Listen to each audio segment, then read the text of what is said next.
Baik, Assalamualaikum warahmatullahi wabarakatuh. Salam sejahtera kita sekalian. Bapak Ibu, di video yang kedua ini kita akan bersama-sama berbicara tentang penyusunan rencana kerja serta rencana kerja dan anggaran kecamatan.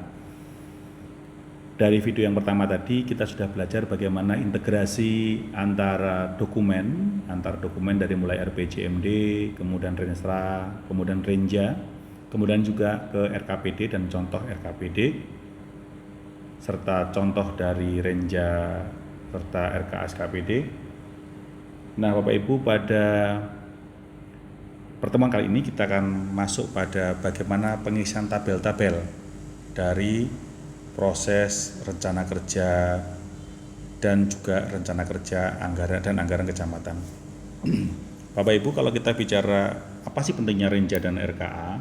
Satu, jadi kita akan melihat bagaimana penurunan strategi dan juga arah dari kebijakan yang ada di Renstra sehingga bisa menjadi sebuah program kegiatan yang lebih operasional.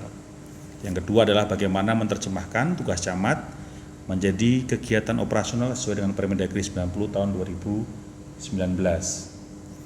Yang tiga adalah bagaimana kita membuat rumusan program dan kegiatan dalam dokumen Renja dan RKA yang berorientasi pada kinerja serta mewujudkan keadilan gender inklusif serta melindungi dan memberdayakan masyarakat rentan.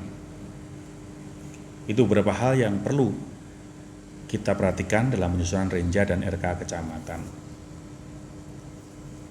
Bapak Ibu, kalau kita evaluasi sedikit tentang bagaimana sistematika Renja kecamatan, kita tahu di sana bahwa dalam Renja kecamatan maka kita harus mengevaluasi Renja kecamatan tahun lalu sehingga kita bisa melihat bagaimana kemudian horizon perencanaan untuk 1 tahun ke depan, ya, bagaimana tujuan dan sasaran kecamatan sehingga kita bisa melihat bagaimana arah ke depan khususnya untuk tahun yang akan dilaksanakan, sehingga kemudian kita bisa menyusun rencana kerja serta pendanaan dari kecamatan itu sendiri sebagai OPD.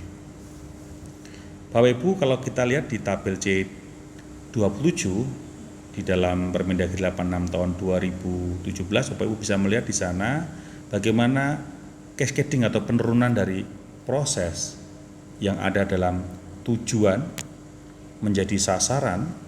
Satu tujuan ada paling tidak ada satu sasaran, bisa 2 sasaran, tetapi tidak mungkin satu tujuan atau 2 tujuan menjadi satu sasaran. Di dalam tujuan serta sasaran tersebut kemudian kita akan breakdown dalam program, kegiatan dan subkegiatan serta bagaimana aktivitas konkret atas subkegiatan tersebut. Di setiap program, kegiatan dan subkegiatan tersebut kita memiliki indikator kinerja, ya, baik itu bicara tentang sasaran, tujuan, sasaran, program maupun kegiatan serta subkegiatan. Kita bisa melihat bahwa di situ ada data capaian, ya, sehingga kita bisa melihat setiap tahun itu capaiannya seperti apa. Nah, kita akan bisa melihat kira-kira kita mau kemana dari mulai dari Renja tahun pertama sampai ada Renja tahun keempat atau bahkan ke tahun kelima.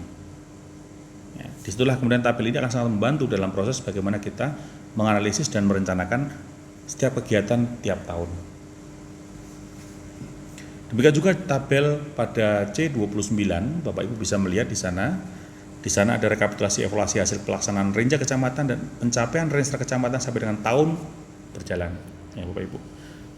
Kita bisa melihat dari mulai kita breakdown dari mulai bagaimana kodifikasi yang ada sesuai dengan Permendagri 90, bagaimana urusan pemerintahan, bidang urusan, ya, dan program sampai dengan program kegiatan, bagaimana indikator kinerja, bagaimana target kinerja setiap saat yang ada dalam Renstra yang nanti akan kemudian di breakdown ke dalam Renja, ya, sampai kemudian kita bisa melihat realisasi target kinerja sampai pada dengan tahun ke berikutnya. Di sini kemudian Bapak Ibu bisa melihat juga bagaimana melihat